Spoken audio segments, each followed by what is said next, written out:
Hey, Benno, welcome to the show. Glad to have you here. Thank you.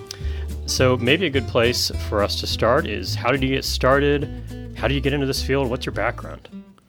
Sure, I got into, I got my start really in the business world after college, spending 10 years on the retail side, working for big retailers like IKEA and Pottery Barn as marketing manager, as buyer. And from there, I went to the wholesale side, distribution side of the business, and spent 10 years essentially on the selling side of the desk instead of the buying side of the desk, as head merchant and then general manager and CEO of big distributors. And then 10 years ago, started my own company, and we put teams together to help companies expand into new channels, new categories, or grow in their core channels and categories with a better go-to-market process. Okay, interesting. And you primarily focus on which industries? The process that we use to help companies grow is really industry agnostic, but the Sherpas, we ourselves are not industry agnostic. So because my background is in consumer products, we tend to get projects in the consumer industry, factories or factories or distributors that are selling either through e-commerce, direct-to-consumer, or to retailers in a B2B environment. Okay.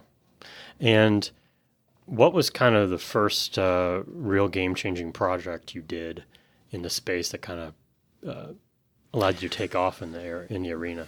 It would have been way back when I was a buyer on the buying side of the equation, and I was given a challenge to develop a residential lamp for a residential lamp program for Pottery Barn.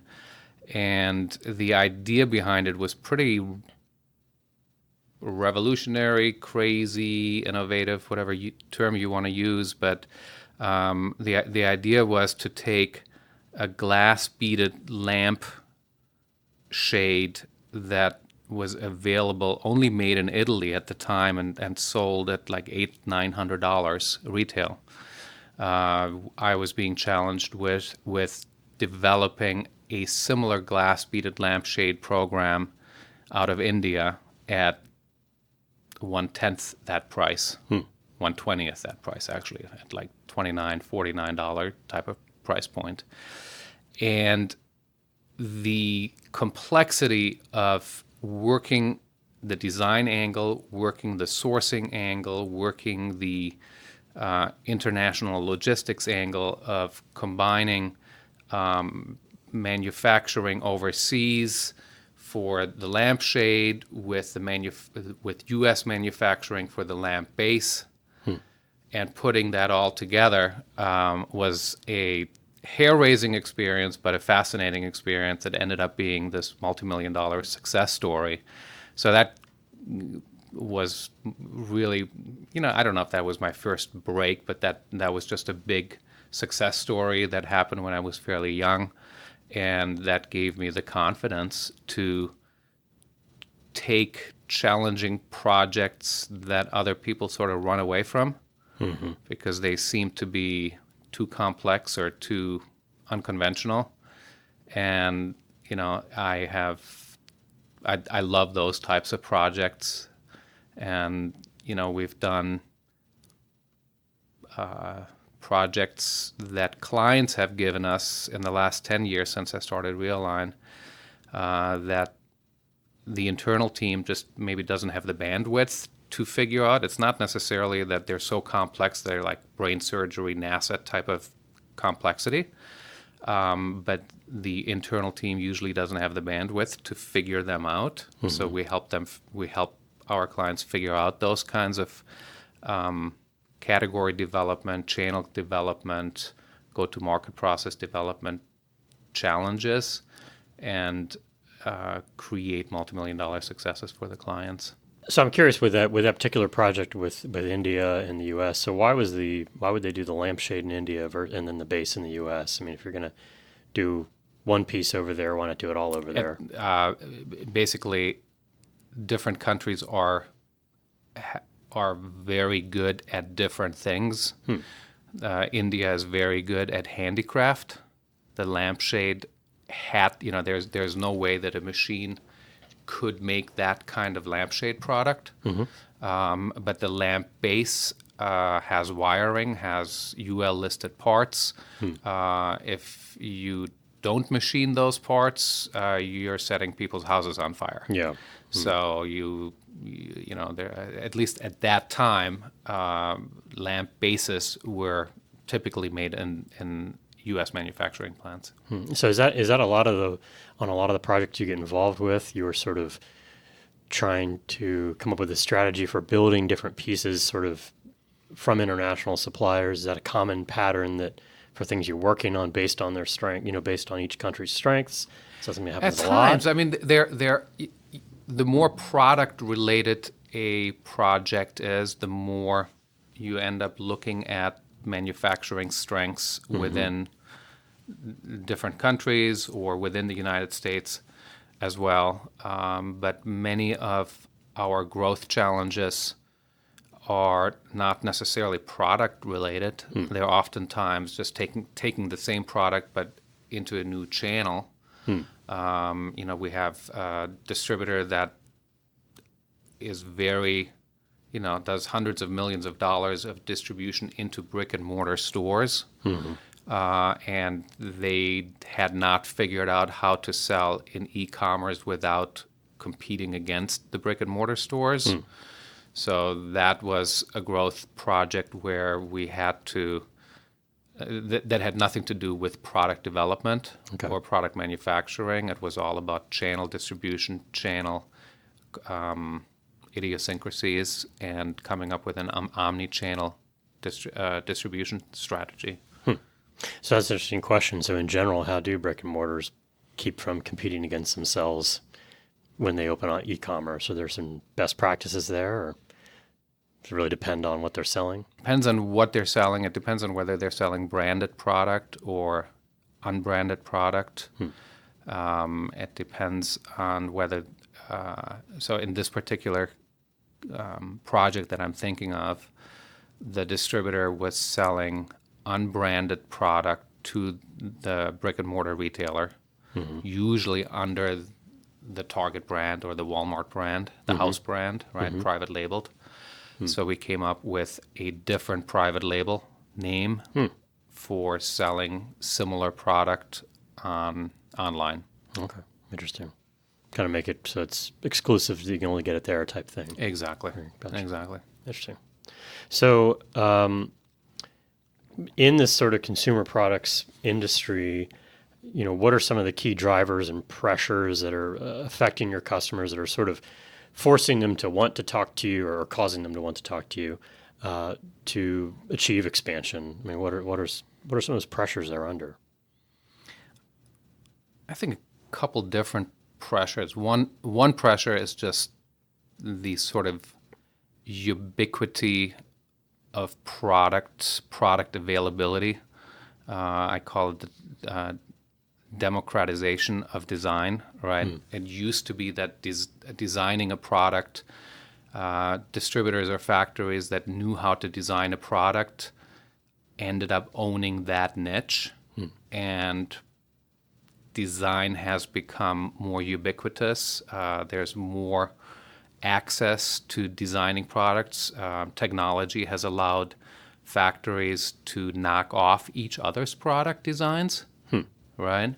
So we help. So one of the ways that we help clients is to differentiate their particular package, which includes the product design, the product price, the service, the whole go-to-market formula.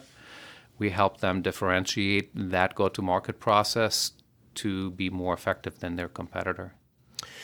So maybe we can, when we talk about product design, I guess, can you clarify for those of us that aren't working exactly in that space, and when you're talking about design, I mean, are you just talking about the colors and look and feel of, say, a lamp?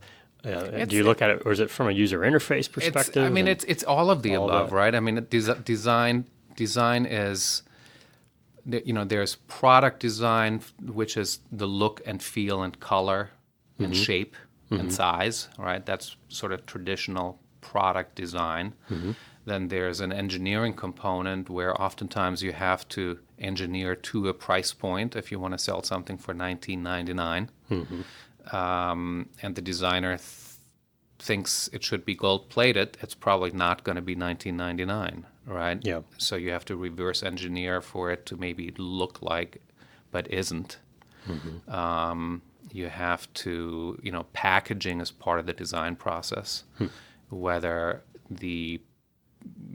think of Apple products, the way, when you go to an Apple store, the way that is packaged is part of the buying experience and of how we think about Apple. Yeah. The design is part of it.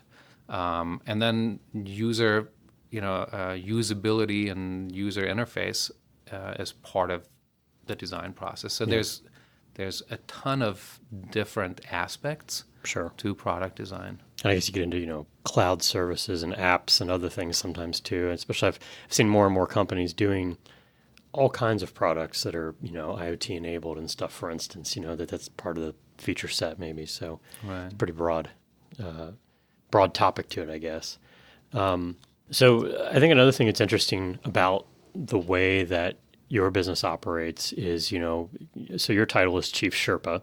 Right. The name of the company is Realign Expansion Sherpas. So talk about that term Sherpas, because maybe not everybody uses that term in other industries. And how does that reflect how you engage and why that's Right. different and better for your customers?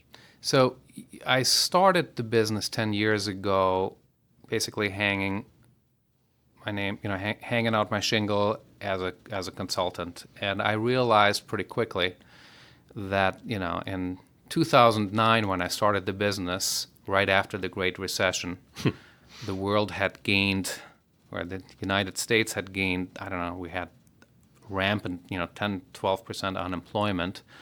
So there were, 10 million unemployed people. So we had gained like 9 million consultants that year, right? Meaning the term consultant is completely overused.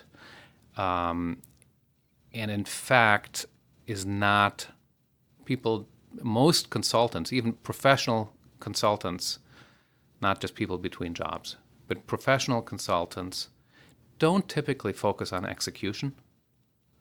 They typically, I make fun of the consulting world by saying they're people who tell you what you already knew using bigger words, Right. putting it on a pretty PowerPoint, and then they walk away after leaving a 5 or 6 figure invoice.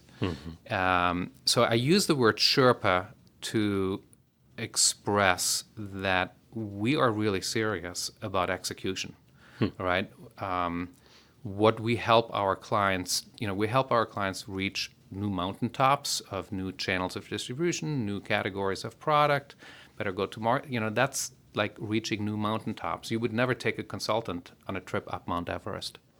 Sure. You would take a Sherpa who is an experienced, trusted guide who carries the load, carries the backpack, pitches the tent, makes coffee in the morning, and makes sure that you get to the mountaintop. So that's really how we approach our work with clients. It is side by side, sort of mano a mano. And when I use the word Sherpa, people usually, that makes sense. Yeah. Or it begets the question you just asked me, and then you're like, oh, okay, I get it now. Yeah. No, it's interesting because I think largely that's the way we work too. And you're right that, in our space, probably 90% of quote unquote consultants are really just sort of not an employee who's, a staff aug type position, short-term 6-month contract thing. I mean, they're just kind of, it's another way to avoid a W-2 or something, right? In a way. And then there's other folks out there that we certainly know tons that they just kind of come in and tell you about their framework and their system, and then they leave you, like you said, a blueprint or roadmap or whatever, and good luck, right? So I think it is pretty cool and really so much more effective when you really get into their environment and work on it with them, because otherwise, you can't assess anything short term to know that you're even giving good advice, right? And you certainly can't execute it within 3 months. Yeah. Right. Yeah. So our projects tend to be 2 or 3 year projects. Yeah. Where we go from concepting to writing the roadmap to aligning all the pieces of the roadmap, right, to make sure that the product and the people and the channels and the go-to-market strategy is aligned and executed. And it usually takes at least a year to have a couple $1 million worth of revenue flowing in from those ideas, and then it takes another year for that to be, a multiple of that. Yeah.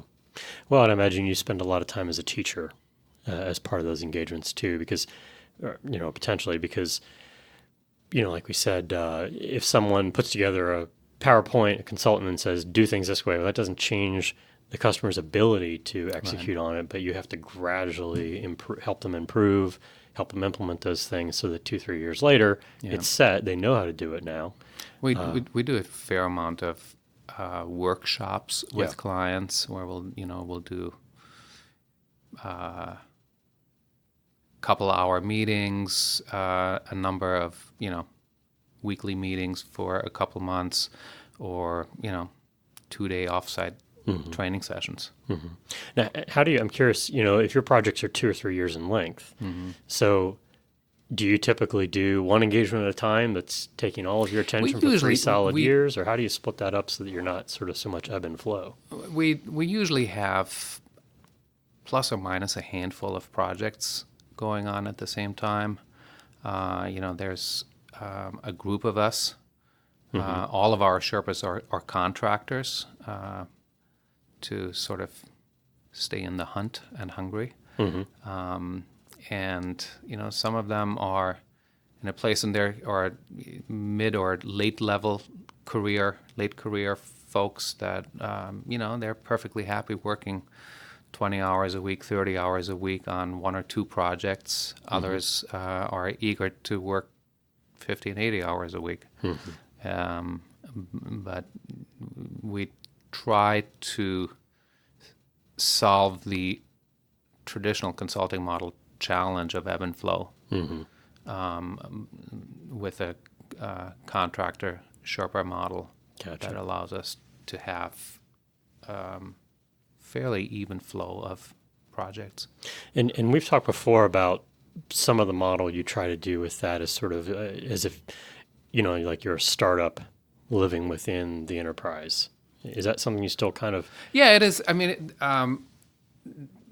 our projects essentially are internal startups, right? We work with mid-sized businesses that are typically, I would say our sweet spot is somewhere between, north of $5 million of revenue and south of 200 million, between $5 and $200 million of annual revenue. We've had clients that were outside on either side of that spectrum, but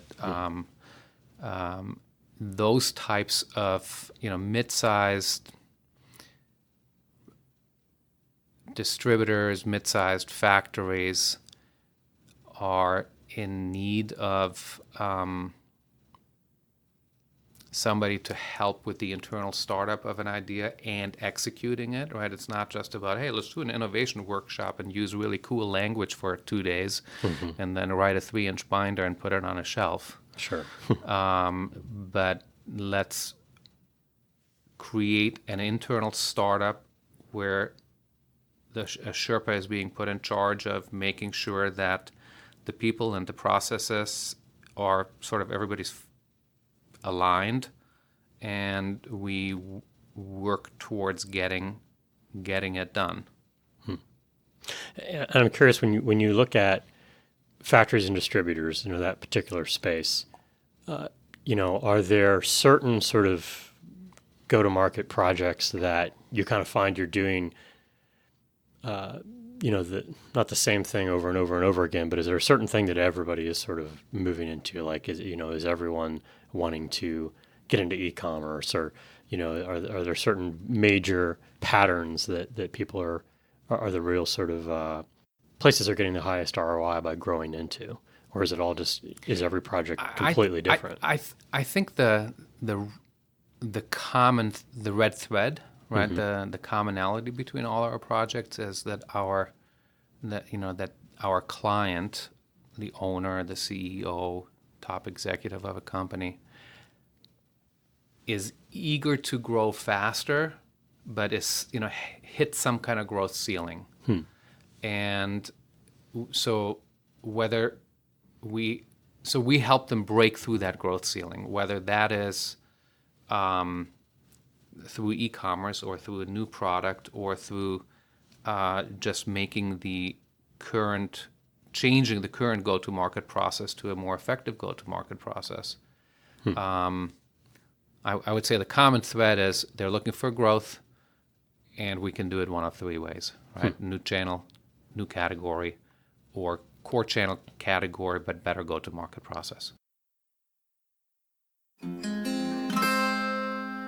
Let's take a quick break. This podcast is sponsored by Unstoppable Software, a Cincinnati-based technology consulting firm. At Unstoppable Software, we bolt on to your company's team and accelerate their ability to deliver custom software development projects. With our deep experience in manufacturing, engineering, and healthcare, we can tailor systems for process improvement, data analytics, machine learning, and document workflow, so they become a user-friendly, perfect fit for your employees and the way they want to work. To learn more about how we make our clients unstoppable, visit us at unstoppablesoftware.com or call us at 513-382-8499. And now, back to Unstoppable Talk.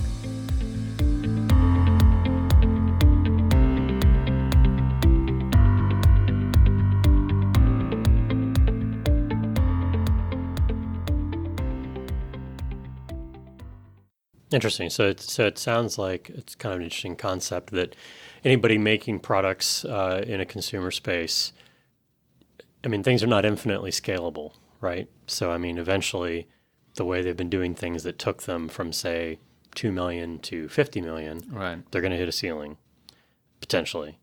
And they're going to need to make some major change, either to drastically cut what it costs to build these things or make new products, or find a new channel because they've saturated. They can only sell so many at Walmart, let's say. Right. Like Walmart is selling as much as they possibly can for them. Yeah. What's next? Because otherwise they're going to stick right at 50 million. So that's the type of thing those are some ceilings you help break through, I guess. Exactly. We help companies break those glass ceilings or growth ceilings.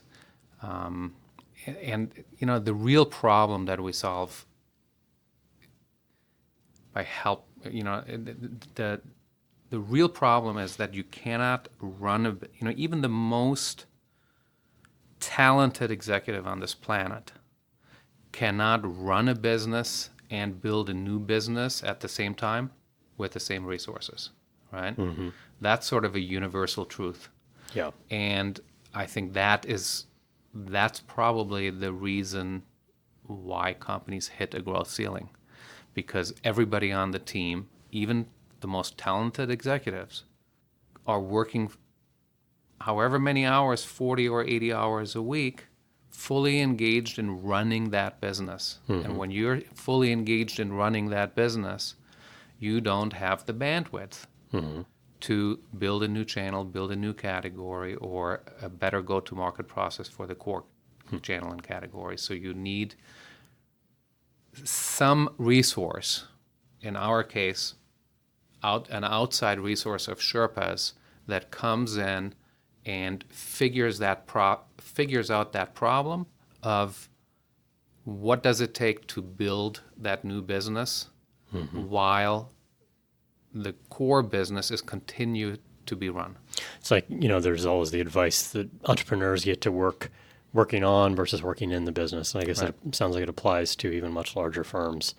Probably gets worse the larger you It are, is. right? You need to. We help them work on the business while they're working in the business, but then we're also working in that new business, Yeah. right? Yeah. So when you're engaged on projects like this, where do these run into challenges? I mean, where do these sort of engagements struggle? Where what are some of the hang-ups on the obviously not everything goes flawlessly all the time. So I wish. what are some of the main walls you run into, I guess, on these? I think buy-in and resources are sort of common challenges that we run into, right? Buy-in from the core team working on the core business, they need to be, we need to make sure that they're bought into the fact that they're excited about, that they believe in this new business, this new adjacent category or adjacent distribution channel that we're building for them, that they're bought into the fact that, oh my God, these Sherpas are building that for us. They're getting it from zero to something, to, let's say, $0 to $10 million, whatever the number is, so that when it reaches a threshold, the Sherpas will turn it over to the core team, and the core team will be excited about running with that business, right? So buy-in is an important, it is a challenge, is something that we're always challenging ourselves with, make sure that we have buy-in for what we're doing, because without it, resources end up drying up, right? People get pulled off on other things. People get busy, and people lose patience. So project momentum is hugely important. When we say, when we help a company enter this in one of these three ways, grow, and we say we believe there is a $20 million revenue opportunity to be had within X time frame, we got to make sure we hit those revenue numbers by the time frame. And if we don't, the project loses momentum, loses credibility, and resources will get pulled. Interesting. So, and where does technology touch these projects? Is it, what sort of tools do you use? A lot of software tools to We do. track that sort of return, or I imagine there's a lot of manufacturing technology that you could come and implement in order to be able to make certain new types of products, or So our clients have technologies, obviously, in the manufacturing space, be it robots or CNC machinery or what have you, that have a tremendous impact on the costing and efficiency of manufacturing. On our side of the equation, communication technology is the big, is what keeps me up at night. When I started this business 10 years ago, just having an email account and a phone line that could let you make, free phone calls to China was pretty cool 10 years ago. And now it's about communication. Now it's about online collaboration and platforms, whether that be simple things like WeChat and WhatsApp or Trello or Slack, or we use Office 365, SharePoint, and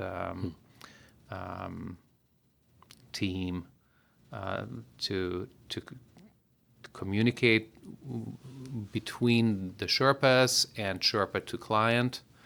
And it just in the last 6 months, we've spent a lot of time improving the way we are what we call memorializing the journey.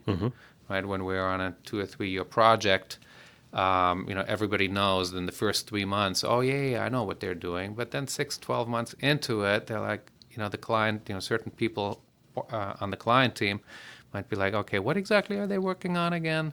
So having SharePoint as a way, where we can create folders and give access to the client team, so that it doesn't just sit in somebody's email inbox and somebody's hard drive, and it's the old, oh yeah, I sent that to you 3 months ago. Right. No, it sits on on SharePoint. They have access to it, and so online collaboration is changing rapidly, obviously, and as an important tool, really for any kind of off-site collaboration. And are most of your team members sort of remote all over the place? All of them, Okay. all over the place. All Okay. of them remote. We have clients here in Cincinnati. We have clients in other states. We have clients in Asia, in China, in Vietnam, in Europe as Yeah. well. Yeah, so especially, you definitely have to rely on all those different portal technologies and whatnot just to share information because, you're not going to be able to do it in real time all the time. So, if you're spread across like that. I'm curious too, you were talking about being able to sort of keep people on the pulse of change for a project and up to speed with the information that's out there. When you're dealing with that long term of a project, how do you handle turnover within a customer too? Because we've run into issues before where we're 12 months into a 24-month thing and the main stakeholder leaves and you're like, oh, Dang, we're starting from scratch. so, and they're like, "What? Tell me about what is this project we're doing that we Right. hired you for?" Right. So, do you run into that often, or? I'm just remembering one project 4 or 5 years ago where the division president of the client's company retired halfway through the project, and a new division president came in who asked exactly what you just asked, or what you just said. Oh, what's this all about, and why'd you do it this way? And we're like, well, we're halfway done, and okay, so now we're questioning all the base assumptions, and that, the biggest tool I used in that case 4 or 5 years ago was just diplomatic collaboration, right? Figuring out how to get the new president comfortable with where we were, and we had to make we had to negotiate some changes because she was coming from a different place, and that's her right. Yeah. Today we have an additional tool, which is this online collaboration. It makes it easier for me to bring a new division president or a new director of or vice president who just started last week. It's easier to bring them into this get them up to speed on the project when you have an easy way of file sharing that is organized in a logical way. You're not just doing a data dump of 92 different Excel sheets and Word documents and PowerPoints, but you're giving them access to 4 different folders that are, or let's say 3 different folders that are sort of named beginning, middle, and end. Yeah. And that makes turnover easier to manage. I think you're right that it certainly takes a lot of diplomacy. I mean, that's a good word. I mean, it's, it's marriage takes diplomacy, so does sure. this. Yeah, and I think because what I find, especially high level executives that enter in, they don't want. So if you're working on a project that was like mainstay banner project for their predecessor, Right. on one hand, if you're like, look, you spent millions of dollars and you want to pull the plug, like, how can they justify that? But then you're almost twisting their arm a bit, like, Right. you have to keep us, right? Right. And they're there's no real motivation to them to glorify their predecessor or to make the predecessor look good. Right. So right. can you get it under their wheelhouse that makes them look good? That's right. And on the other hand, obviously any executive that comes in has their sort of own background and history of the way they want to do things, it changes, and they want to make an impact, right? They don't want to just be like, seem like an interim person that's just Right. maintaining the status quo. So I think if you, probably some of it is just the professionalism by which you engage them and not twist their arm Right. and make it like, okay, well, how do we need to change this project so it fits with your goals, right? And you're absolutely right. And when I describe the ideal Sherpa to be involved in projects like this, for Sherpas that are project leaders, we're looking for people that have 20, 30 years of experience. So it's not just about project management and visibility and accountability, but it is also about doing that in a diplomatic and comfortable and organic way that helps us to manage change, because what we're doing is change management, but it's not change management and the sort of, hey, let's have a half-day workshop on change management, put it in a binder and check the box. Right. But it's we're helping companies either create growth or manage growth, and that's the kind of change management. Gotcha. And I imagine then that there's certain clients or not clients, but prospects or opportunities that approach you that are not a good fit. I mean, so how do you select the projects that you want to work on? What are you really sort of looking to do next, I guess? I sort of joke about the fact that there's probably 1,000 companies that need us, but only 10 that want us.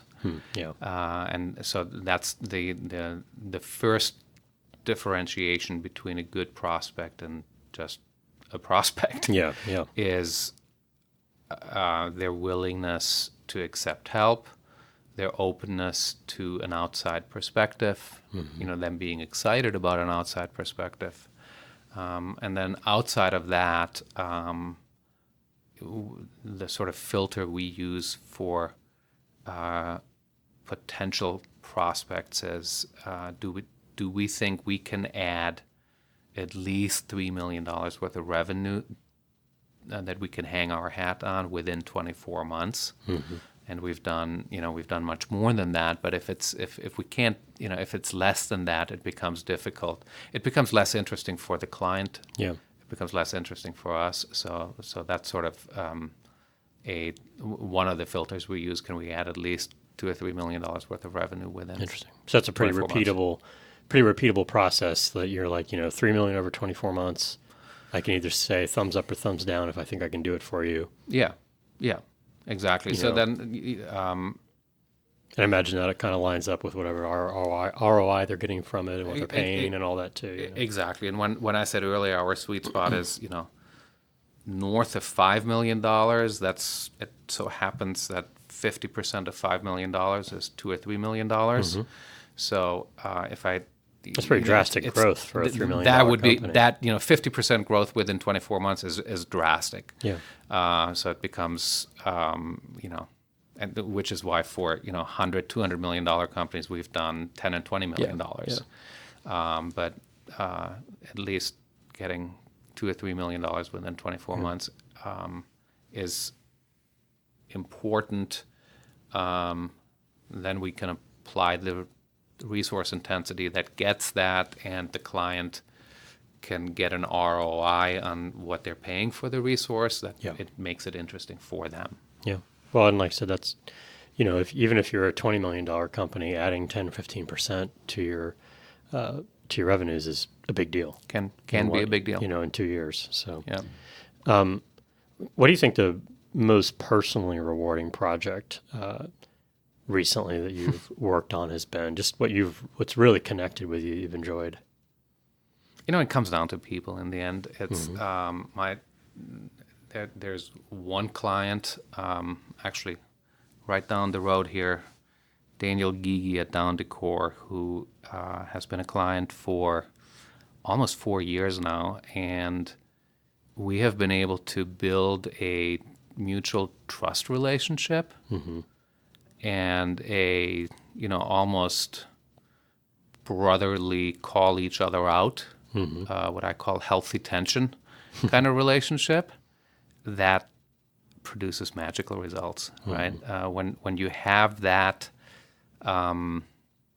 rapport with a client, and vice versa, they with you, then you don't spend time watching your back. You're just putting all of your eyes, your vision forward, not backwards. And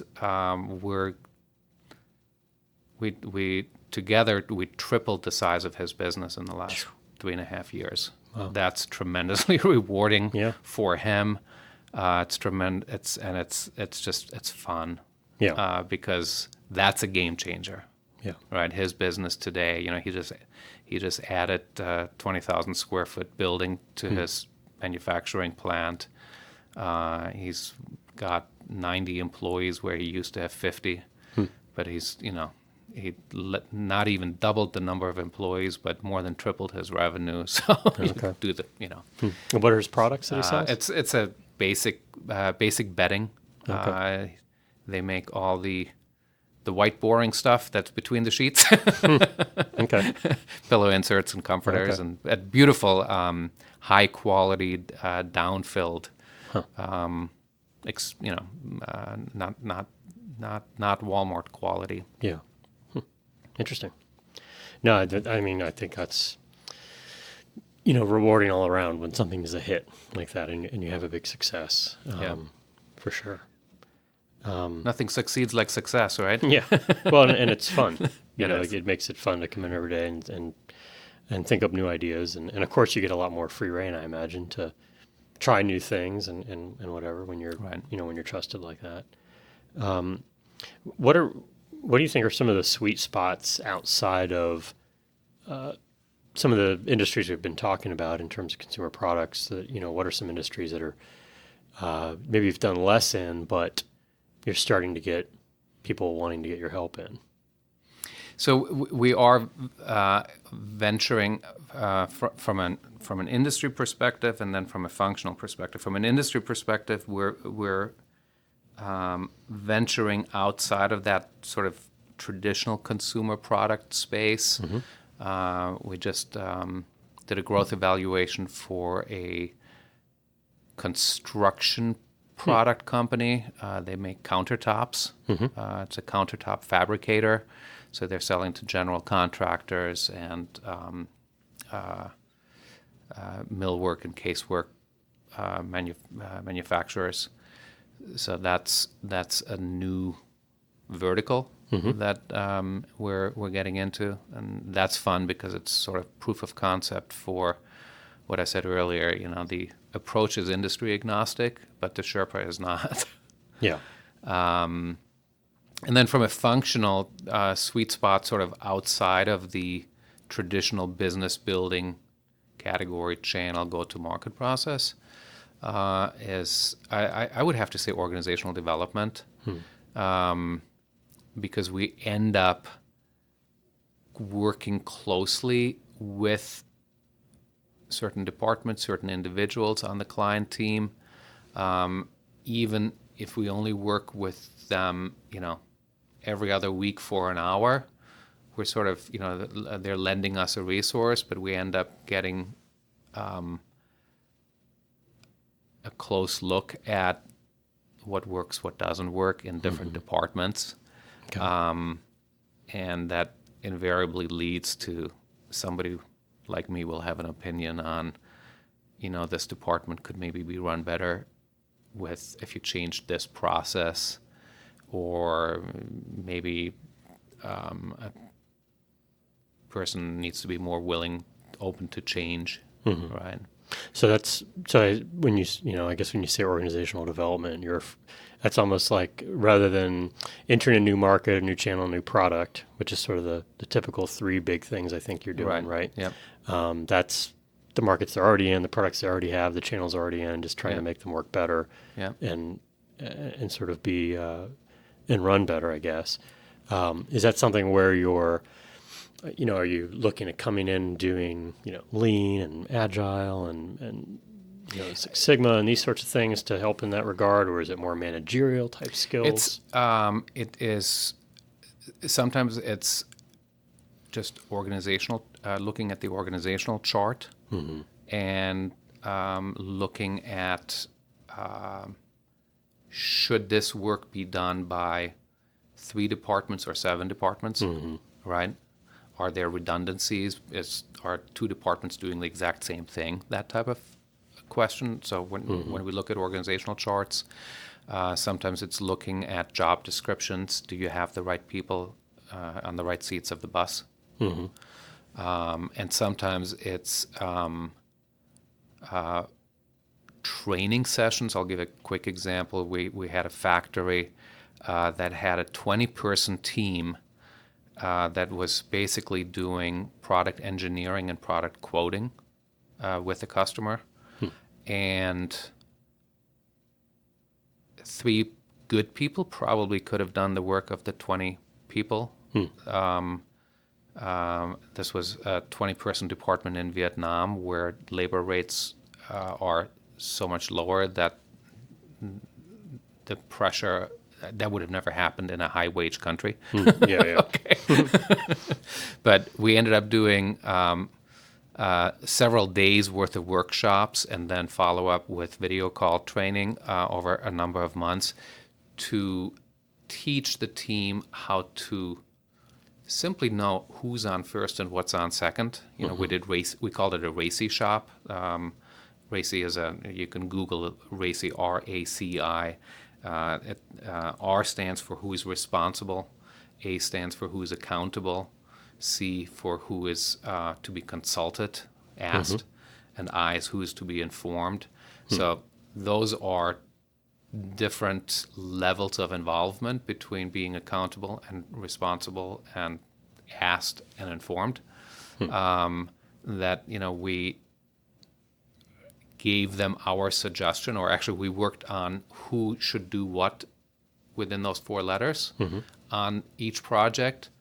And that in itself ended up being an eye-opener for that client, for that team, that not everybody needs to know about everything, because when everybody thinks they need to know everything, nobody knows nothing. Yeah. Right? Yeah. Because nobody can absorb everything. Because nobody can absorb everything, and you need to have the right people absorbing the right things. And you probably don't need the owner to make every decision. Yeah. But you probably need the owner to be informed on everything. Yeah. And maybe even consulted on most things. But not to be doing everything. That's interesting. Right.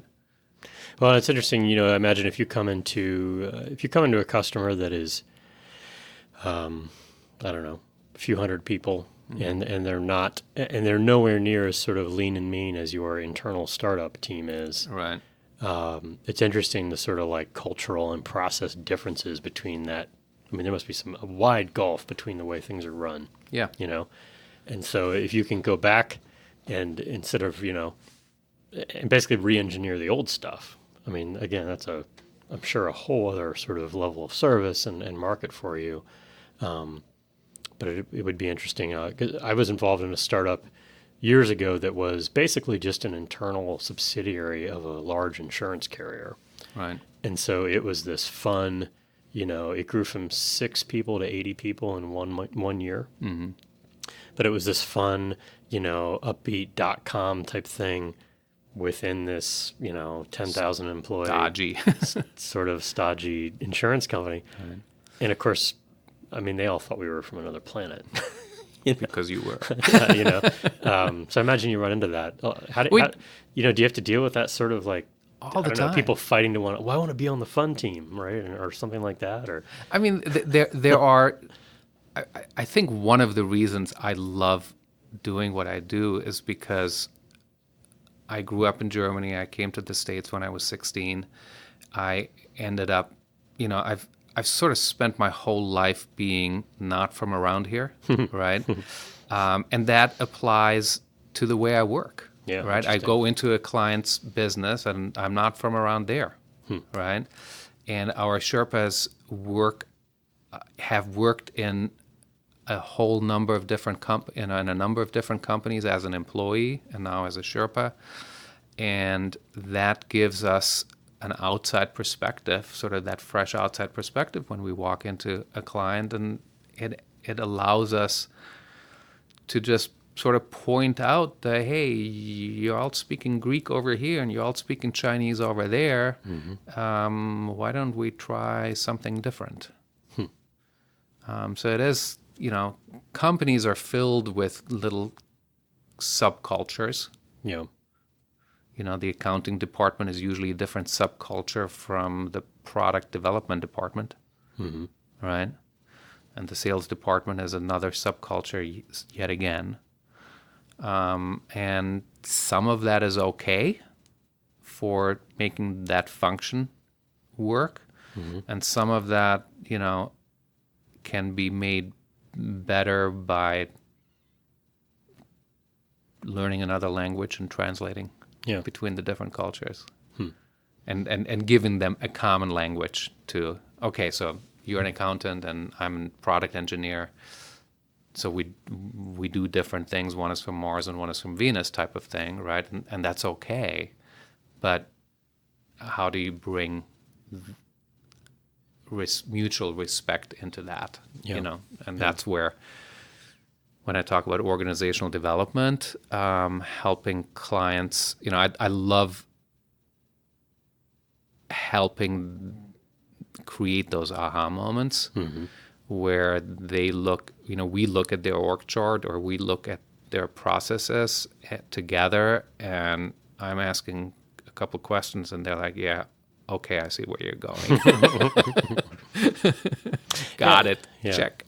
Well, and it's interesting. I've thought before about, I think to be truly great as let's say as a consultant, as an outsider coming into another company that to help them, it does sort of get baked into your DNA a little bit because you have to have had such a sort of diverse path, maybe in some ways. Like, if you were born in Cincinnati and worked for 35 years at one company, and then said, okay, now I'm going to go out and do what you do now, it'd be much harder.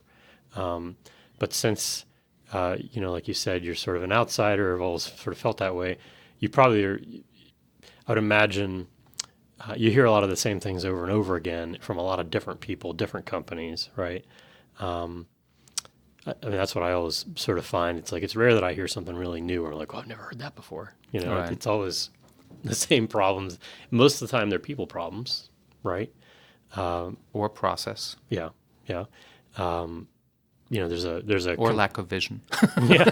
There's a book I love called The Secrets of Consulting, and his number one law, I think it is no matter what anyone tells you, it's always a people problem. Like, all problems, doesn't matter, right? Stem from people. But yeah, you have to have an interesting background, I think, to be able to come in and do what you do, for companies. Got to be open-minded, that's for sure. Yeah, yeah. And like you said, have vision. So Primarily, if folks are out there listening, I guess just to summarize, if they're manufacturing a product, if they're distributing a product currently, the main problems that you can help them with, that they should reach out to you are growth. Right. The main problem that we solve for companies is you cannot run a business and build a business at the same time with the same resources. And if you hit a growth ceiling, we can help you break through that growth ceiling and change the way you think about your business in some cases by reaching another mountaintop. Very cool. And what's your website? Realign4results.com. Very cool. And do you want to give your phone number or email address maybe if folks want to reach out to you? Sure. You can reach me at Benno at, that's Benno, Benno at realign4results.com. Or give me a call at 513-407-5787. 888-878-5436. Great. Well, thanks so much for coming on the show, Benno. I always enjoy our in-depth analytical conversations around, these sort of business challenges. I find so much of it applies even to my business. We're nowhere near the size of your typical client, but everyone faces some of the same challenges and has blinders, to opportunities. So this was fun. This was fun. Thank you. Thanks for inviting me. No problem. I always enjoy it as well. Great. Thank you. Thank you for tuning in to Unstoppable Talk. We hope you enjoyed today's podcast. If you did, be sure to support the show by leaving a 5-star review on iTunes. And learn more about this show by heading over to unstoppablesoftware.com. Until next time, keep innovating.